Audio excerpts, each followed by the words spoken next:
بسم اللہ الرحمن الرحیم۔ السلام علیکم ورحمۃ اللہ وبرکاتہ۔ پیارے سامعین، آج میں آپ کو حضرت علی اکبر کی شہادت کا واقعہ سنانے جا رہی ہوں، تو یہ پورا سنیے گا، میری ویڈیو کو اینڈ تک دیکھیے گا، میرے چینل کو سبسکرائب کیجیے گا، ویڈیو کو لائک اور شیئر کیجیے گا اور اچھا سا کمنٹ کیجیے گا۔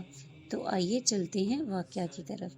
حضرت علی اکبر امام حسین رضی اللہ تعالی عنہ کے بیٹے تھے اور شکل میں آپ صلی اللہ علیہ وآلہ وسلم کے مشابہ تھے، کیونکہ حضرت امام حسین رضی اللہ تعالی عنہ کو محمد مصطفیٰ صلی اللہ علیہ وآلہ وسلم یعنی اپنے نانا سے بے تحاشا محبت تھی، اور محمد مصطفیٰ صلی اللہ علیہ وآلہ وسلم کی وفات کے بعد حضرت امام حسین رضی اللہ تعالی عنہ نے اللہ تعالیٰ سے دعا کی کہ مجھے میرے نانا کا ہم شکل فرزند عطا فرما، تو اللہ تعالیٰ نے حضرت علی اکبر کو نوازا، یعنی اللہ تعالیٰ نے آپ کو حضرت علی اکبر سے نواز دیا۔ تو جب 10 محرم کا دن تھا، حضرت علی اکبر کی عمر مبارک 18 سال ہو گئی۔ حضرت امام علی مقام نے جب دیکھا کہ جملہ احباب تمام بھائیوں اور بھتیجوں میں سب نے جام شہادت نوش فرمایا ہے، اور آپ کے ساتھ آپ کے 3 صاحبزادے امام زین العابدین، علی اکبر اور علی اصغر ہیں، اور کوئی باقی نہیں رہا۔ حضرت امام زین العابدین بیمار تھے، حضرت علی اصغر ابھی شیر خوار تھے، اور حضرت علی اکبر کی عمر شریف 18 سال تھی۔ آپ نے خود میدان جنگ میں جب جانے کا ارادہ کیا تو حضرت اکبر نے جب والد گرامی کو میدان میں جاتے ہوئے دیکھا تو آگے بڑھ کر حضرت امام سے لپٹ گئے اور عرض کی، ابا جان، آپ میرے ہوتے ہوئے میدان جنگ میں کیوں تشریف لے جا رہے ہیں؟ مجھے اجازت دیجیے۔ حضرت امام نے محبت بھری نگاہ سے اپنے فرزند کو دیکھا اور فرمایا، بیٹا، میں تمہیں کس طرح اجازت دے دوں؟ کیا میں تمہیں خاک و خون میں غلطہ ہوتے دیکھ سکتا ہوں؟ بیٹا، تم نہ جاؤ، یہ یزیدی صرف میرے خون کے پیاسے ہیں، مجھے شہید کرنے کے بعد یہ کسی سے تعرض نہ کریں گے۔ لیکن حضرت علی اکبر نے بہت اصرار کیا اور قسمیں دی، اور امام علی مقام کو چاروں ناچار اجازت دینا پڑی۔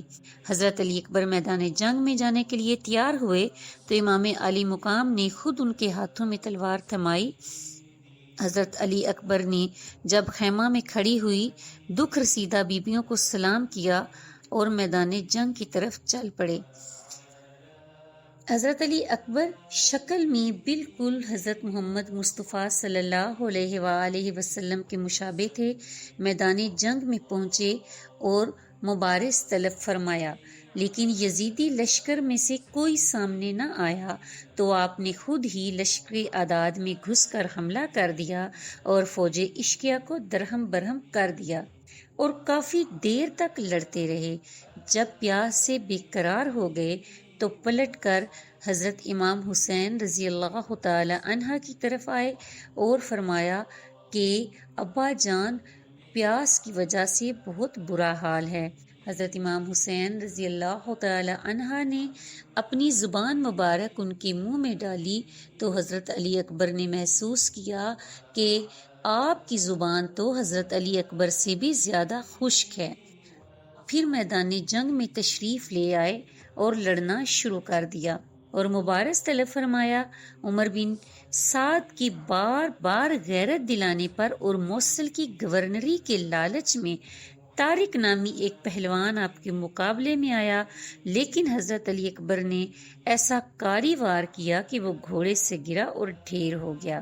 طارق کے بیٹے عمرو نے جب اپنے باپ کا یہ حال دیکھا تو غصے میں آگ بگولا ہو گیا اور دوڑ کر حضرت علی اکبر پر حملہ کر دیا۔ شہزادے نے ایک ہی وار میں اس کا بھی کام تمام کر دیا۔ اس کے بعد طارق دوسرا بیٹا طلحہ بن طارق آیا، اسے بھی آپ نے موت کے گھاٹ اتار دیا۔ شہزادے کی ہیبت سے پورا یزیدی لشکر تھرا اٹھا۔ اب یزیدیوں میں سے کسی کی ہمت نہ ہوئی کہ آپ کے مقابلے میں آئے۔ آخر ابن سعد نے محکم بن طفیل کو 1000 سواروں کے ساتھ یکبارگی حملہ کرنے کے لیے بھیجا۔ ان نے 4 طرف سے آپ کو نرغے میں لے لیا، اور اس طرح انہوں نے اس پھول کو زخموں سے چور چور کر دیا۔ بالآخر آپ پشت زین سے زمین پر آ گئے اور پکارا، اے ابا جان، میری خبر گیری فرمائیے۔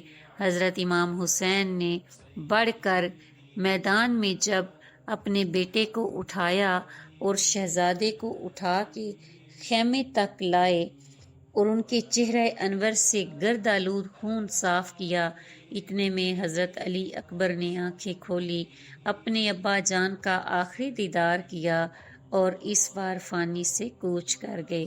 انا للہ و انا الیہ راجعون۔